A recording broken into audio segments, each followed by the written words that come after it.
Engineer Mirza کہتا ہے، واللہ میں نے اتفاق سے 2-3 چیزیں اس کی سنی ہیں، واللہ اس کو قرآن پڑھنا۔ المیہ یہی ہے کہ ہمارے نوجوان جو ہے پڑھتے نہیں ہیں، ان کو اپنے دین کے بارے میں پتہ نہیں ہے، اور پھر جب ان کے سامنے شبہات آ جاتے ہیں، ان کے سامنے جب اس طرح کے پروپیگنڈے آ جاتے ہیں تو وہ جلدی متاثر ہوتے ہیں۔ لیکن جس نے دین کے بارے میں کچھ پتہ نہیں، وہ سمجھتا ہے اس کو بڑا علامہ سمجھتا ہے۔ اب دیکھیے جو ایک جاوید گامدی ہے جو عورتوں کا چہرہ کر کے آیا ہے سامنے، تو ہمارے نوجوان جو ہے وہ متاثر ہوتے، کیونکہ ان کو ایسا ہی ایک آئیڈیل چاہیے۔ بائبل کو کہتے ہیں نمبر 1 کتاب ہے، لیکن تم نے قرآن نہیں پڑھا ہے۔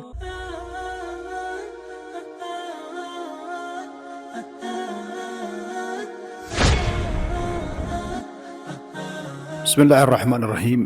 یہ ایک حساس اور اہم سوال ہے موجودہ زمانے کا، کہ ہم دیکھ رہے ہیں کہ بہت سارے ہمارے اپنے نوجوان جو ان ائمہ الضلال کے پروپیگنڈے کا شکار ہوتے ہیں، جو اسلام کی ایسی صورت ہمارے سامنے پیش کرنے کی کوشش کر رہے ہیں کہ بعض وقت ایسا لگتا ہے کہ یہ لوگ اس صدی کے جو ہے متجددین ہیں۔ تو اسی لیے اللہ کے نبی صلی اللہ علیہ وسلم نے فرمایا، انی اخاف علی امتی الائمۃ المضلین۔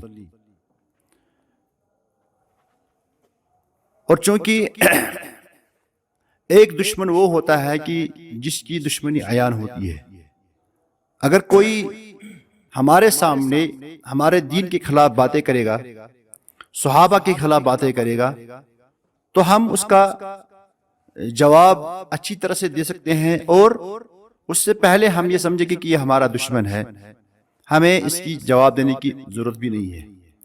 لیکن جب یہی چالاک دشمن اسلام کا لباس لگا کر اسلام کے نام پر دشمن کا کام کرتا ہے، تو یہ نوجوانوں کے لیے یا امت کے لیے زیادہ خطرناک ہوتا ہے۔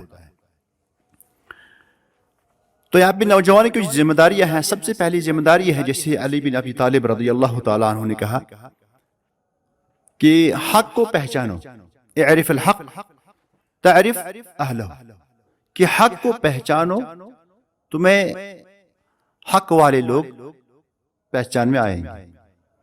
ہماری قوم کے نوجوانوں کا ایک المناک پہلو یہ ہے کہ ہم اپنی دین کے متعلق پڑھتے نہیں ہیں۔ مجھے اچھی طرح یاد ہے، میرے ایک فاضل دوست ڈاکٹر محمد اشرف جعفری صاحب کہتے ہیں کہ میں نے ایک دفعہ ایک نوجوان کو چرچ میں دیکھا، اور وہ نوجوان اس کے ساتھ گفتگو کر رہا تھا، تو نوجوان نے کہا کہ میں نے بائبل پڑھی ہے اور مجھے وہ بہت اچھی کتاب لگی۔ دیکھیں ہمارے نوجوانوں کا معیار کدھر ہے۔ تو میرے فاضل دوست کہتے ہیں کہ جب اس نے کہا کہ میں نے بائبل پڑھی اور مجھے وہ بہت اچھی کتاب لگی، تو میرے فاضل دوست نے اس کو کہا کہ تم نے قرآن پڑھا؟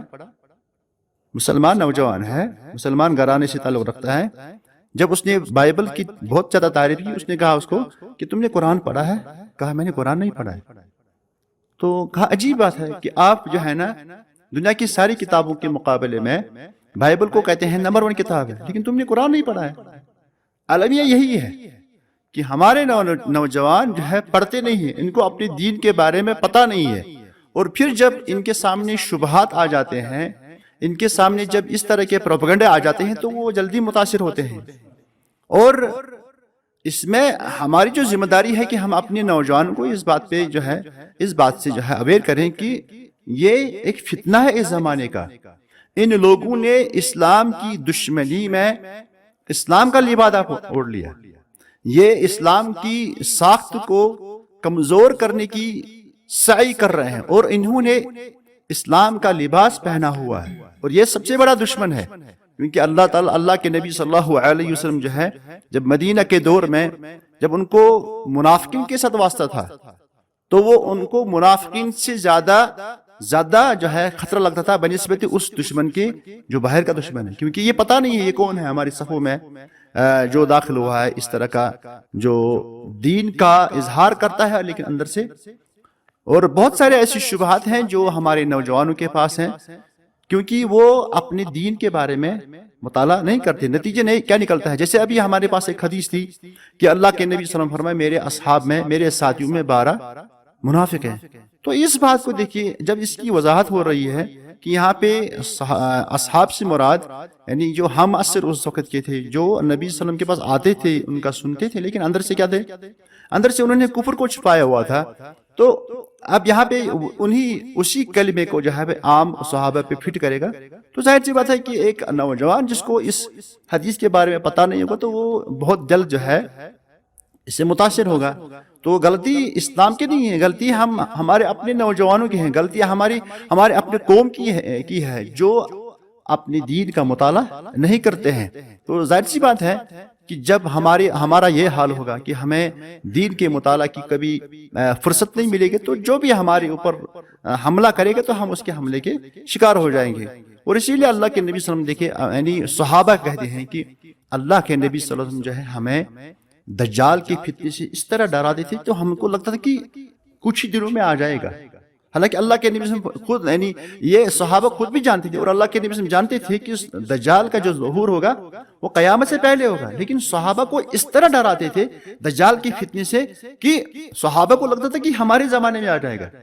حالانکہ یہ چیز پتا تھی صحابہ کو کہ ہمارے زمانے میں دجال آنے والا ہے، لیکن نبی صلی اللہ علیہ وسلم کے اسلوب سے جس طرح نبی صلی اللہ علیہ وسلم ان کو ڈراتے تھے دجال کی فتنے سے، تو سب سے بڑا فتنہ ان کو لگ رہا تھا کہ یہ دجال کا ہے۔ اب آئیے دجال کے فتنے کی جو اہم بات ہے وہ کیا ہے؟ مثلا میں مثال ایک پیش کرتا ہوں، وہ کسی انسان کے پاس آئے گا، بولے گا تمہارا کیا ارادہ ہے اگر میں تمہارے والدین کو جو ہے مرے ہوئے والدین کو زندہ کروں گا؟ ظاہر سی بات ہے کوئی بھی آدمی جو ہے اپنے مرے ہوئے والدین کو دیکھنا چاہتا ہے، تو خواہش ظاہر کرے گا کہ ہاں میں اپنے والدین کو دیکھنا چاہتا ہوں، تو فٹ سے جو ہے دجال اس کے والدین کو زندہ کرے گا۔ اور پھر وہ آدمی جو ہے نا جب اس طرح کی فتنے کو دیکھے گا، ظاہر سامنے اس کی بات ہے، تو وہ ظاہر سی بات ہے کہ وہ دجال کے اس جال میں پھنس جائے گا۔ اور اسی طرح جو یہ ہمارے اس وقت معاصرین میں جو ہمارے زمانے کی یہ شیطان کے کارندے ہیں جنہوں نے شیطانی مشن اپنایا ہوا ہے، لیکن فرق یہ ہے کہ یہ لوگ جو ہے اسلام کا لباس اوڑے ہوئے ہیں، ورنہ کیا مجال ہے کہ ایک اپنے آپ کو جو انجینئر مرزا کہتا ہے، واللہ میں نے اتفاق سے 2-3 چیزیں اس کی سنی ہیں، واللہ اس کو قرآن پڑھنے نہیں آتا ہے، واللہ۔ اور علم یہ ہے کہ اسی کے لیے میں وہ کہتا ہے کہ میں ایکسپورٹ ہوں قرآت کا ایکسپورٹ ہوں، لیکن قرآن آیت اس کو پڑھنے نہیں آتی ہے۔ اور وراثت کا میں نے ایک مسئلہ اسے سنا، واللہ ایک ان پڑھ انسان بھی جو ہے نا اس مسئلے اس میں ایسی حرکت نہیں کر سکتا ہے، لیکن پھر بھی اس کے باوجود ہم دیکھ رہے ہیں کہ ہم اپنے نوجوان کو دیکھ رہے ہیں کہ وہ بڑے حد تک یعنی متاثر ہیں اس سے۔ اور ہم جانتے ہیں، ہم نے تھوڑا پڑھا ہے علم کے بارے میں، ہم نہیں کہتے کہ ہم علم کے سمندر ہیں، لیکن تھوڑا بہت ہم نے پڑھا ہے دین کے بارے میں، اور اسی لیے ہمارے سامنے اس کی حیثیت کچھ نہیں ہے۔ لیکن جس نے دین کے بارے میں کچھ پتہ نہیں وہ سمجھتا ہے اس کو بڑا علامہ سمجھتا ہے۔ اب دیکھیے جو ایک جاوید گامدی ہے جو عورتوں کا چہرہ کر کے آیا ہے سامنے، تو ہمارے نوجوان جو ہے وہ متاثر ہوتے، کیونکہ ان کو ایسا ہی ایک آئیڈیل چاہیے۔ ان کو کیا یعنی یہ فرق پڑتا ہے کہ ہم کالجوں میں جائیں، ہم عوامی اجتماعات میں جائیں، وہاں ہم یعنی یہ قمیص شلوار پہن کر ٹوپی سامنے سر پہ ہو اور لمبی لمبی داڑھی ہو، ان کو یہ سوٹ نہیں کرتا ہے۔ اس کے مقابلے جب انہوں نے جاوید گامدی کو دیکھا جو ان کی اپنی شکل صورت سے ملتا ہے، تو انہوں نے کہا ہم کو یہی اسلام چاہیے۔ تو ہمیں اس کی پرواہ نہیں کرنی چاہیے کہ کون جاتا ہے، کیونکہ اللہ تعالیٰ کو جنت بھی پوری کرنی ہے اور جہنم بھی پوری کرنی ہے، لیکن ہماری ذمہ داری ہے کہ ہم اپنے قوم کو جو ہے ان آفات، ان بلیات، ان مصائب سے، ان فتنوں سے بچائیں۔ یہ ہماری ذمہ داری ہے۔ پھر آپ اس بات کے اوپر جو ہے نا آپ اس کے اوپر واویلا نہ کریں کہ کون ہماری بات نہیں سنتا ہے، کیونکہ اللہ تعالیٰ نے خود اپنے نبی سے فرمایا کہ آپ اپنے آپ کو ہلاکت میں مت ڈالیے۔ آپ کیوں اپنے آپ کو ہلاکت میں ڈال رہے ہیں کہ یہ لوگ نہیں مان رہے آپ کا کلام؟ تو اسی طرح ہمیں اپنا مشن جاری رکھنا ہے۔ میں کہتا ہوں کہ یہ اس زمانے کا ایک فتنہ ہے، ایک ایسا فتنہ ہے جس میں لوگوں کے ایمان کی آزمائش ہے کہ کون انسان جو ہے اس آزمائش پہ اترے گا اور کون جو ہے اس سیلاب کے ریلے میں بہہ جائے گا۔ تو اس میں ضرورت اس بات کی ہے کہ ہم لوگ اپنے دین کا مطالعہ کریں، اور جب مطالعہ ہوگا دین کا تو اللہ میں سمجھتا ہوں کہ کوئی ان ائمہ ضلال کے جو ہے شبہات کا شکار نہیں ہوگا۔ السلام علیکم ورحمۃ اللہ وبرکاتہ۔